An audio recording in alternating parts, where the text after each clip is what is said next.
So this is our website. If you guys want to go check it out, there's news things and posts about the kind of stuff we're working on. Sometimes they're field observations at the beach. Sometimes they're more perspective things to help you guys and the public understand what's going on. But there's video and all kinds of stuff there, so you guys can check that out when you have a chance. And in the resources, there's some stuff about oil spills, and in the research, there's some papers in there. And one that might be good for you guys to check out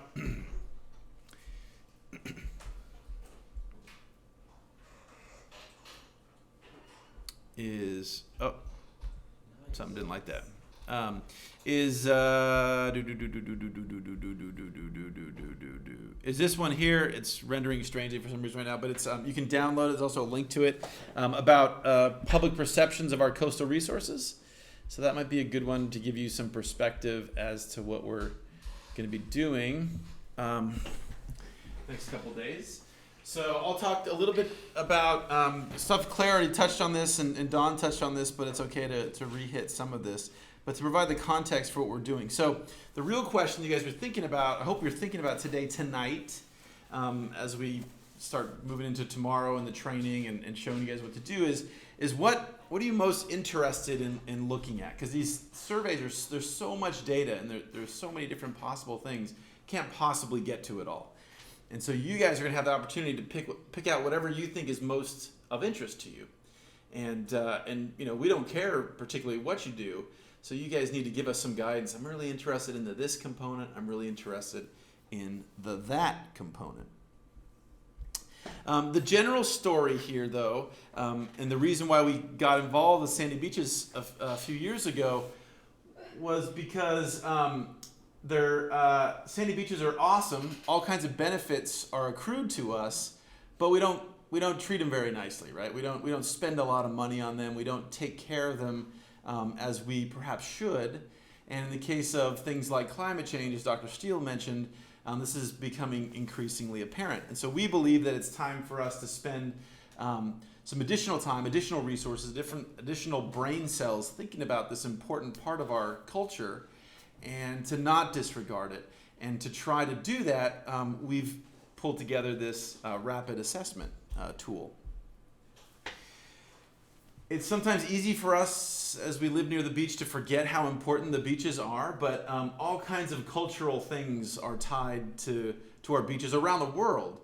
Here in Southern California, we have a lot of special things that get featured in the movies and things like that all the time. So sometimes we think maybe this is how things are all around the world, and it's not necessarily that way. So one of the key places where surfing wasn't necessarily born here, that was probably Hawaii, but one of the places that certainly morphed into the modern version of surfing, the whole surf culture, was absolutely here in Southern California. Does anybody know where this is? I think Trestles, yeah, this is Trestles. So this is down south from us, right? This is down Orange County, San Diego area. Really important surf place, and there's all kinds of neat stories we could tell about that.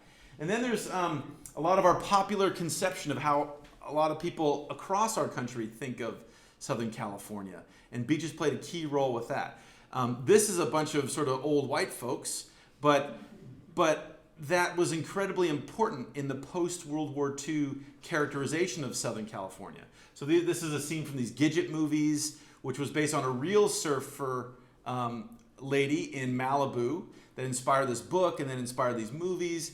And so there's a lot of fodder for cultural thinking, music, song, all kind of stuff. And then this is Magoo Lagoon right here, right near where we're going to go for our first training day tomorrow. And this is in 1937, and they're filming a movie. They're making this look like the South Pacific. This is when we used to have a pier at Magoo Lagoon. It's no longer there anymore because we had a hurricane that came and took it out, because we do have hurricanes that hit us here. And with climate change, we're going to have more hurricanes that hit us here. And so Sandy Beaches are incredibly important places for filming all manner of car commercials and movies and television shows and things like that. And that's been a key feature of our place down here. Then we have things like beach volleyball, which sometimes people think, oh, beach volleyball, it's just a bunch of people playing around. Definitely was birthed, especially the beach side of it, the sandy side of it, was birthed here in Southern California. Again, in the post-World War II era, really got going. And this is an example of a cultural export that's gone all around the world, right? So people play this in Brazil now. People play this in the snow. They play beach volleyball in the snow. It's now an Olympic sport. The people are playing up in the mountains, all kinds of places. So that's a clear cultural export that couldn't have really happened if we didn't have healthy, vibrant, open, sandy beaches. Also, beaches can provide important inspiration. Clara showed that picture just chilling out at the sunset. That's important, right? That's not that it's a luxury, but that's also important to recharge our spirit, recharge our souls, sort of have a relaxation, have a break from downtown Oxnard or a break from downtown LA or whatever it is. That's really important, and they can provide inspiration all kinds of ways. This is a giant warm fuzzy. This is a big blue whale that washed ashore up in Northern California on a sandy beach, and that's my dad looking at the whale. Then we can talk about, as Claire mentioned, some of the things that are easier to quantify about sandy beaches. And so one of the classic studies, it was done in 2002 about all of our sandy beaches across California. They bring in something like $61 billion a year. So those are incredibly strong economic engines. We don't think of the beach as an economic engine. We think it's a place you go park and have a little baby sit around and eat sand and stuff like that, right? But they really, really are important. Yet we only spend a few tens of millions of dollars on beach nourishment. So we had a couple students this year do their ESRM senior capstone on the nourishment project at Port Hueneme. And that was a huge deal to get that. It shouldn't have been, but to get the funding to essentially bring sand from one spot and put sand in another spot. The sand was behaving strangely because of some human structures we put off the coast. And so to get this done, it required the city to kick in money, the county, the state, an act of Congress, huge deals to get this area to be sand rich for at least a short period of time. And that's just crazy. That's crazy for something as important to us on so many levels. In general, I think a lot of our sandy beaches around the world have had they're neglected. They're neglected. So this is by Ormond Beach, one of the sites that we'll go to, and this is one of our alumnus, Chris Kaler, who was in that video that Don showed earlier when he was talking about shorebirds. And in this case, this is a homeless shelter that this guy has built up right in the middle of nesting habitat. So these guys would knock the shelter down, and then within 24 hours would be back up. And they'd knock it down and be back up. And so this notion of that's an acceptable cultural practice is unfortunate. And it messes with things like this. So anybody know who these guys are? They're chicks. Right. Are those snowy plover chicks? Are they snowy plover chicks? There's one vote for snowy plover. Anybody else? It turns. Don? Plovers, yeah. So check them out. Look at this. They're super. This is a close-in picture, right? But imagine if you're 10, 15 feet away, they're really, really hard to see. And so if you're building a homeless shelter next to it, that's a problem. And so what we see, this is data from 2008, but we see both terns and plovers in certain places, but not others. This is Ormond Beach looking straight down at the beach. So these birds are responding to the disturbances that we're putting on the beaches. And we put on disturbances in LA and Ventura and Santa Barbara, up and down our coast. So these critters that need to live on the beach have a hard time. And then, as Dr. Steele mentioned, we also love to develop our beaches. So this is a plan from a couple of decades ago, but this is for Ormond Beach. And this was, hey, look, let's put in a giant sort of park thing, and let's put a pool on the beach, because what else would you do on the beach? You need to have a pool installed on the beach, right? Because otherwise you have to get in the salty ocean. That would be horrible. So we constantly see things like this. Everybody's, what if we put this here? What if we put that here? And another thing that's important for you guys to understand, California has very strong protections for you to have access to your coastal zone. So we consider everything from the highest high tide line to the lowest low tide line public space. You can go there whenever you want, unless it is something like a military base. So just because some wealthy individual puts up a fence and says, no, this is my private property, does not mean, and they would like to intimidate you, and the classic case of this is in Malibu, They like to say, no, you people, you kind of smell funny or you look funny. This is our special place. That's illegal in California. You go to other places in our country, and that is legal. You can run your property line, your fences right down into the water, and nobody can come on your beach.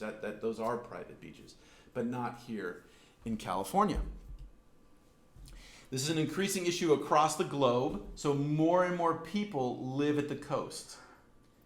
So the number of people is going up at the coast, but also the proportion of people at the coast versus in non-coastal areas is going up. So what this is showing, this guy's showing, this white line is people that live in a county that is in a watershed that dumps into the coast directly.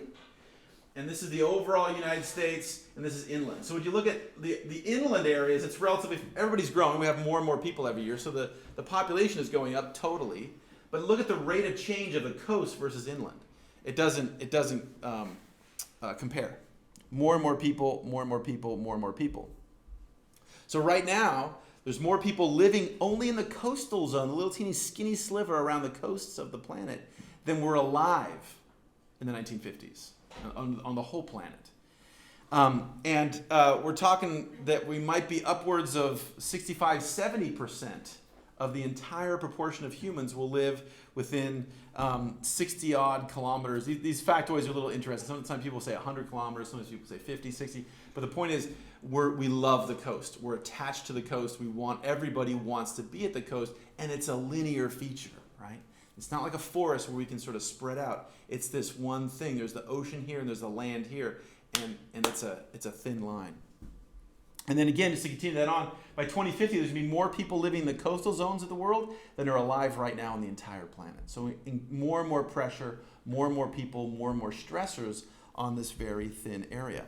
So to begin to get a handle on this, and you guys are welcome to look at this data. This is our data, and you guys are absolutely part of our research group. So this is something that our students in one of our coastal classes, one of our classes we teach each fall, have collected. And so this is part of a class activity. But the short version is the last couple of years we do somewhere between 1,000 and 1,500 surveys every year up in Santa Barbara, Ventura, and LA counties. And we ask people some questions, not just about the sandy beach, but about the coastal areas in general. But we've learned some interesting things. So for example, just this last fall, just looking at this most recent data, in 2014, we surveyed about 1,336 people with these questions. So that's a good sample size. We're pretty confident in what we're seeing here.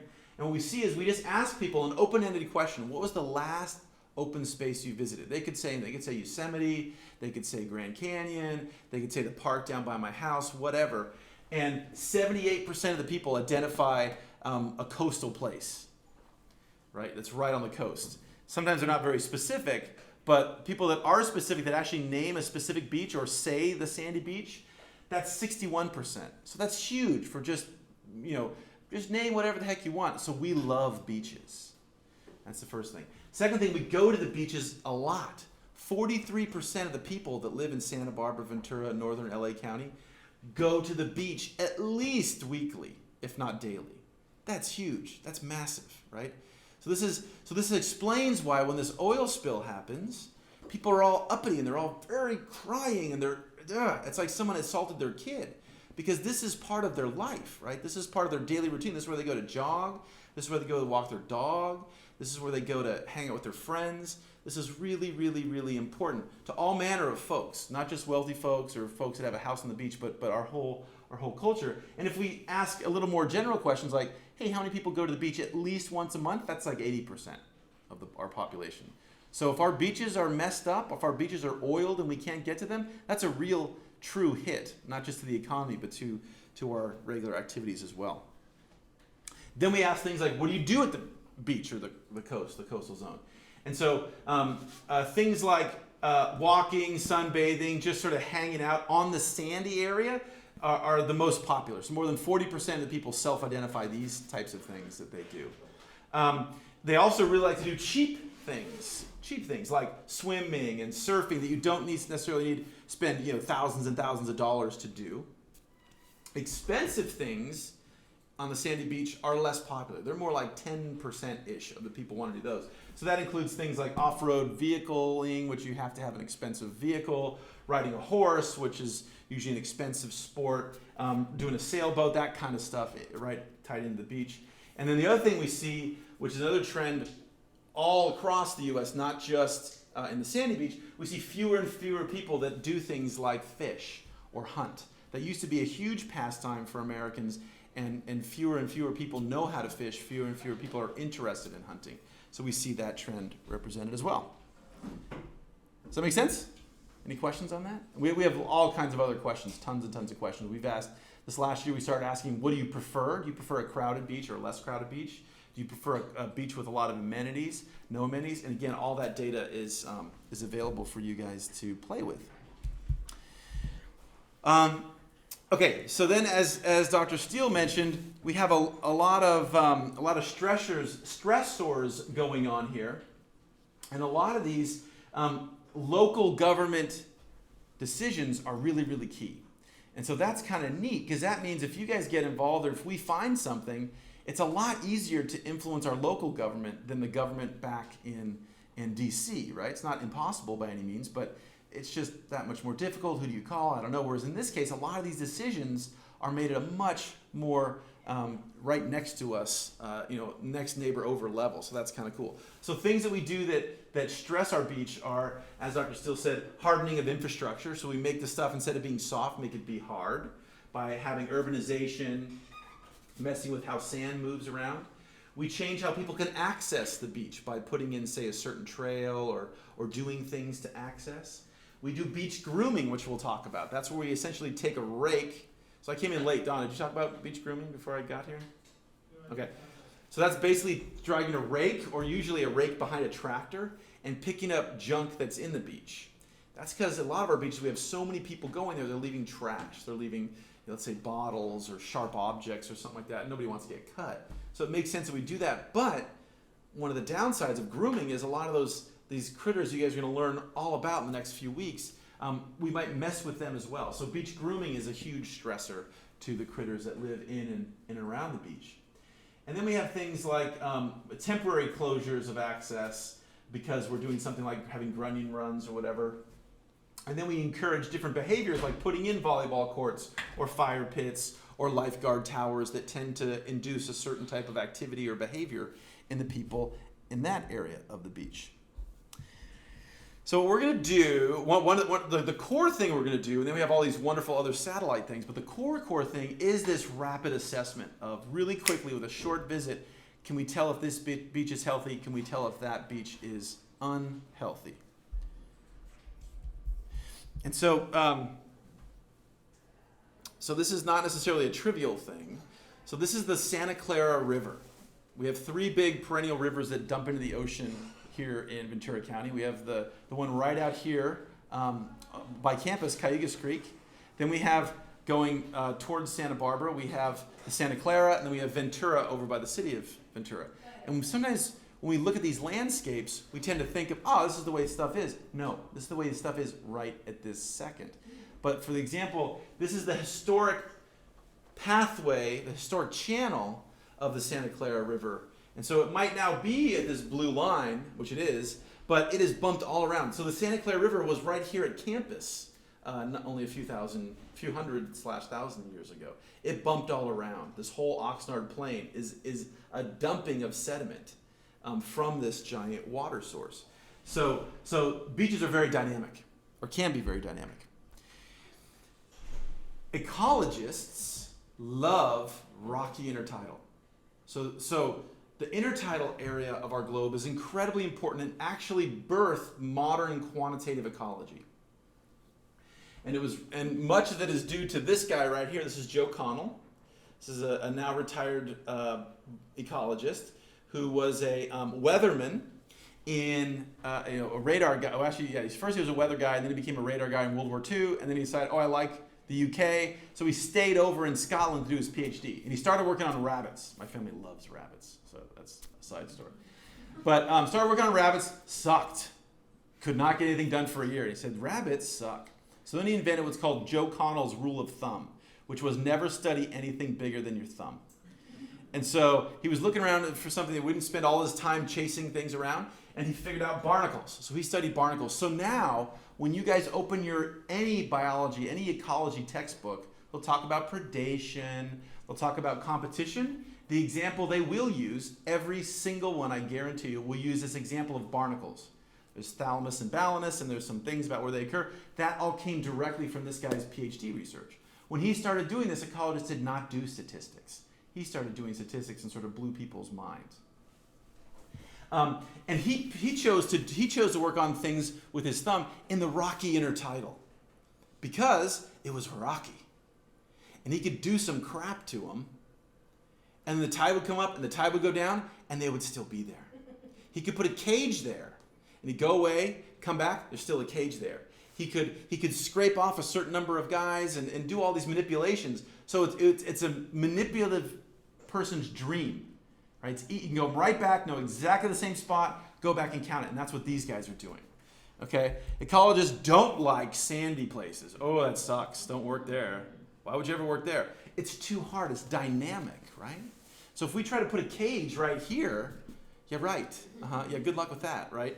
Because maybe the cage might be there, but it'll be full of sand and the tide comes in and out, right? So it's a much more logistically difficult place to work.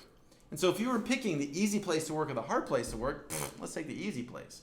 And that's what most of us have done. So all kinds of wonderful ecological theory, all kinds of wonderful natural history has emerged from our rocky intertidal, not so much from our sandy beach. So they've really been not just ignored by sort of government folks, but they've also been ignored by a lot of the scientific community as well. In general, the things that are going to drive these systems, these sandy beach systems, are a lot of the abiotic, the non-living things. So how dry is it? How surgy is the water that's banging up against them, etc. So things like the gross landscape setting and the littoral, that means how stuff other related to the coast. So sand, how sand is moving offshore, incredibly important. And that's going to determine things like the grain size of the sand. Is it really coarse or is it super soft, like talcum powder kind of stuff? And then we'll see frequent disturbance, and a lot of this disturbance is increasingly human-based, and so we'll see things like a simplified community structure. So that's also in the rocky intertidal, but this actually makes it easier to work with. There aren't 20,000 million species per cubic shovelful of sand here, so it makes it relatively easy to study. And there's a strong seasonality to the critters here. So one of the reasons we study our sandy beaches in June is because sand crabs, one of our key critters, are honking right now. They're all big. They got big. The ladies got eggs. It's easy to count, right? If we do this in, say, November, January, there tend to be not as many big individuals. So there's a seasonality to this. Then, as Dr. Steele mentioned, we have these really important these detrital inputs. That was the data she showed about kelp and all these pieces of algae that break off and land up here or get worked into the sand. Incredibly important for determining who lives there and who's going to eat there. And then we have all kinds of new predators that we humans have introduced to the system, and novel things. So novel things like the plastics that Dr. Steele is going to look at, and introduce predators like dogs, off leash especially, and corvids, so crows and ravens, incredibly important potential eaters of baby chicks and things like that. So that's my quick 30 seconds. Okay, so we're going to look at a bunch of cool things. Some of the things we're going to look at are these guys, sand crabs. These guys are super cool. These are relatively large-sized guys. You can see from the scale bar here. We're going to do neat things. We're going to look at them, just see if how many are there, first and foremost. How many dudes are there? 1. 2, what's their population distribution? Are they mostly small? Are they mostly medium-sized? Are they mostly big ones? Are they normally distributed? That's going to tell us about their population. And then we're going to bring them back to the lab, and we're going to cut them open, because we're biologists, so we have to kill things, because that's what we do. And we're going to look inside of them for parasites. And so these guys have these cool parasites and some of those birds that Dr. Rodriguez was talking about. And so in this case, it's not what you might think. A healthy system, these guys have a lot of parasites in them. So these parasites live part of their life here and part of their life in some of those birds that Dr. Rodriguez was talking about. And so the bird is going to have this parasite inside of them. You got walk on the beach and then poop it out. And then the parasite propagules are going to be in that poop, and then these guys are in there just under the sand surface, and when the wave breaks over, they pop their head up to kick in plankton into their mouth, And they might also kick in some bird poop, which is super sanitary, right? That's good. And but then they're going to get the problem. Then they're going to have these parasites will start to live in them. And then when a bird in turn feeds on that sand crab, it's going to complete the life cycle. So actually, in this case, a beach with a high proportion of crabs that have parasites is telling us there's a lot of these birds there. So that's actually a healthy beach, right? That's telling us there's a lot of bird visitation. The birds are hanging out long enough to poop and do all that kind of stuff. So in this case, the more parasites, the more healthy the system. And then you can start to, and this is what we find. So this is some data from, what's this data from last year, I think. So here are, this is just examples of, so here's one of our beaches, Deer Creek. Here's one of our beaches, Marina Park. Here's one of our beaches, Santa Clara River mouth. And down here, this is, and so this parasite that we're going to look at is cool. It can't infect you, so don't worry about it. If you want to wear gloves, it's totally cool, but it can't hurt you. And you don't need a microscope to see them. They look like rice grains. So we don't need any, I mean, you can use the microscope. The first couple times are cool to check them out, but you don't need any fancy equipment, right? You can do it with simply a scissors and a little probe and a little squishing of water. And so on the bottom here, this is the parasites inside the sand crabs. And on this y-axis, this is how many birds we saw in our last big annual survey in 2010, where we did every single month, all these beaches. And what you see is beaches that have more birds have more parasites in them. So that's what we were talking about. So that's kind of cool. And we see that in all kinds of ways. So we can do this in a couple different things. So this is the parasites in June and in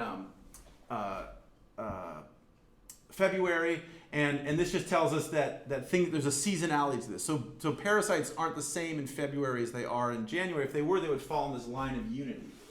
And so there's some cool things. We'll talk about intensity and prevalence later. That's just different ways of measuring stuff.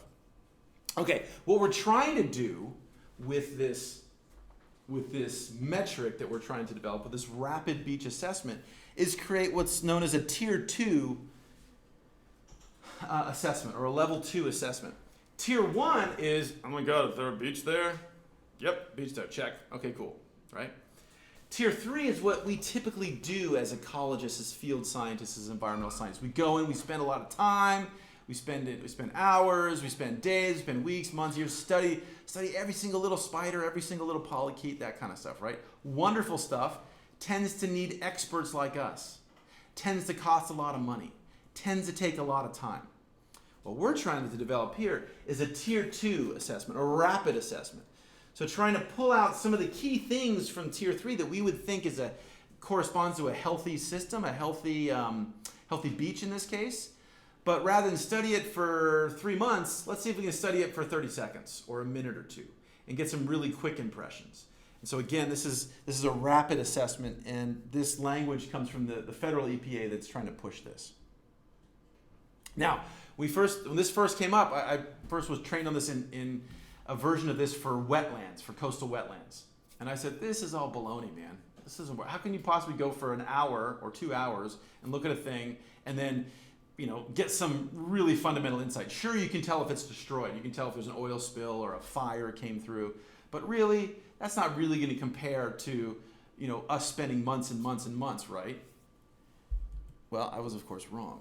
So this is an example of that. So this is some of our data from salt marshes. And this is a measure of how productive the system is. Don't worry how we measure that. We catch a lot of things that fall into little jars and we count them up. And this is the cram score. So the y-axis takes a long time. It takes days and days and days, weeks and weeks and weeks when we process all the traps. So a lot of effort, a lot of time. Not of me, but of people like Tevin and Chase and all you guys, right? A lot of time, because I'm the old fat professor that has to be in charge and I can't possibly do any work, right? So a lot of time for you guys. Cram, though, is an hour or 2 hours in the field at any one site. And this is the cram score. And so the cram score goes from low on the left to high. And what you see is this is a highly significant relationship. So this cram score tells us something, is related, not in a 1-to-1 ratio, but tells us something and can distinguish sites. And so that says these rapid assessment tools actually do have some value. And you can do stuff like this. So we can take these rapid assessment scores. In this case, this is grouping a bunch of different sites, restoration sites, reference sites, everything here from Los Angeles up to Santa Barbara County. And there's some natural groupings that seem to fall out. So in this case, we have a range of what we might call really, really kick butt wetlands, doing really, really well. Wetlands that are okay, they're all right. They're not totally the best in the world, but they're not horrible. And then we have some guys that are really horrible, right? So you can use these rapid assessments, and clearly no one says rapid assessment is the end all be all and tells you 100% everything you want to know, but it's really helpful for managers that need to make decisions. So if we only had a couple, like theoretically of course, if we only had a couple hundred people responding to an oil spill the first day or two, which beach do we want to hit, right? Do we want to put all of them in our really degraded, low-functioning beaches that are already messed up? Or do we want to send them to our high-functioning beaches that are really high quality and we really, really want to make sure we protect them, right? You could use it that way. You could say, hey, where are we going to spend our money? Where are we going to get the most bang for our buck? Maybe in that case, we want to spend our money on one of the messed up functioning wetlands or beaches or whatever, right? So we can say, hey, let's direct this money to the place that needs the most help. So these tier 2, these rapid assessments turn out to be really, really helpful. And so that's what we're trying to do. What you guys are going to, what we're all going to do in the next couple weeks, we're going to go do a quick visit, do a bunch of different things, and try to take away from that some assessment, some score, some overall number, overall determination. So we call this the Sandy Beach Rapid Assessment Synoptic Survey because we're trying to do a bunch of things. You know, we're not just doing a beach this month and then a beach next month. We're trying to hit a bunch of beaches in really close succession. That's what synoptic means at the same time. And so what we've done is we've taken some great existing protocols from the National Park Service that were developed by Dr. Jenny Dugan, a wonderful start. She developed this a few years ago for the National Park Service. And then a similar sort of approach in this thing called Limpets, which is a citizen science type thing. So these two existing protocols are really important to us. We've taken those and tweaked those and modified those. In addition, we've done some additional things like doing the shorebird surveys you've heard about, beach geomorphology, etc. And what's really important to us is how much time we spend in this. So another important thing that you guys should do, that we'll do when we're doing this stuff, is have a note as to how long it took us to do this. That's really important. So did it take us 8 hours, 20 people, 8 hours to do this beach? Or did it take 4 of us an hour, right? And that's going to translate into person hours. And so that's an important thing that goes back into the metric to evaluate whether this tool is useful or not. So you can imagine, well, maybe it's not the most perfect tool. Maybe it only works 80% of the time or something. But if it only takes 3 person hours, as opposed to something that's 95% accurate or doesn't have much error, but takes you 1,000 person hours, right? So that kind of stuff. So with this, in general, before the trip, it takes a little bit of prep. Usually, once we get in the swing of things, you guys get the feel of it. You guys will know what to do. You guys know what the data sheets look like, know how to get the clam guns, that kind of stuff. So not a lot of prep time. In the field, we have a couple different versions. We'll go through this. Sometimes we just do our person counting and grabbing crabs. Sometimes we go full on and get all the invertebrates, etc. And so it's on the order of half an hour to an hour or so for people. And then some of these things, most of the stuff is in the field. Some of the stuff we bring back to the lab, like sand samples, like the crab samples we bring back to do parasites on. So that takes a little bit more time. And the key considerations here are that we don't have a lot of time. That's the most important thing for this. We don't have the luxury of spending a lot of time, a lot of days, a lot of people on this. And in theory, this can be done anytime. We tend to target June for some logistical reasons and ecological reasons. So, okay, in addition to the stuff that we have, there's other data that you guys have access to. We already talked about our public opinion polling data. But we also have a statewide assessment of fecal indicator bacteria, which is a measure of water quality. And so the more poop in the water, the less high quality the water is, right? And so we don't collect this data, but this is collected every year, every winter and every spring, every winter and every summer by a statewide monitoring program. And so we have access to that. But then also this year, we've partnered with one of our local research entities, and we've been doing, Tevin has been on this team, we've been doing daily monitoring of these bacteria at one of our beaches, and then a couple times we've done all of our beaches simultaneously. So we actually have our own data this year. That was the most recent sample was just about 5 weeks ago. So that's pretty cool. So we know what the bacteria are like on our water right now. There's also grunion data in theory, although this is really hard to get, and they're not really doing it anymore. So in theory we have grunion data, but it's hard to get. Although we'll actually get grunion data. So where do we see grunion, you guys? Where did we see? Oh, Where you yeah, are? so I'm sorry. So Coal oil, right? Goleta had some. Also, where was the Purdy and Hendry's? Hendry's, okay. So yeah, so we can detect our own grunion data, and turns out that's probably going to be better than we initially thought. We could use this external data source, but it's really patchy and not adequate. So, but in theory, there's some grunion data out there. And then, of course, as Dr. Rodriguez mentioned, the long-term 3-year sample as well as the additional data that you guys will be collecting simultaneously. This is what we use. We have a data sheet like this, and you guys are going to go out, and this is what we do every time we go out. You guys can do a rapid thing. This just takes a couple minutes, and you're going to count the number of people, say what the slope of the beach is, all this kind of stuff, and then you'll come back and enter it. And so we do things like you guys are going to photograph, so we have a visual record of what goes on and what's been going on. We have the GPS points, so we know where we're either looking for or where we actually did sample. Talk about the weather condition. Talk about what the vegetation community is like in the back. Is it all riprap, or is it natural vegetation, or what's the back of the beach like? The geomorphology, the shape of the beach face, what the birds are like, what the inverts are like in a couple different ways. Some things you won't need to core in the ground at all. You just walk up and look. That's the conspicuous stuff. Then we'll actually do pores and all kinds of stuff. And then quantify the stressors. That's how many people are on the beach. That's how many crows do we see, that kind of stuff. And I'll just show you a couple examples and then get off the stage here so Linda can go, and or maybe tomorrow. I've gone on so long, I'm sorry. There's all kinds. You can run with this in a million different directions. This is one example from last year. Now this maybe is super obvious to you guys, that when we have more trash cans on the beach, we have more gulls. Ooh, so super rocket science, right? But nobody really has this kind of data, right? So it sounds super obvious, and yes, of course, but if we don't document this, we can't prove that, right?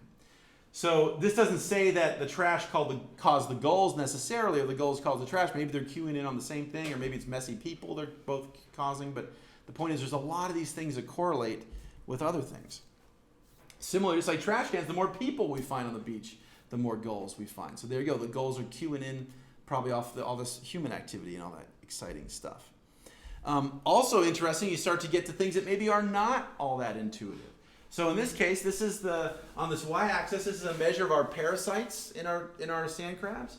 And over here, this is the beach health score from the fecal indicator bacteria, from that statewide data. And what we see there is when we have super healthy beach scores, it's actually one of the only places we see lots of parasites.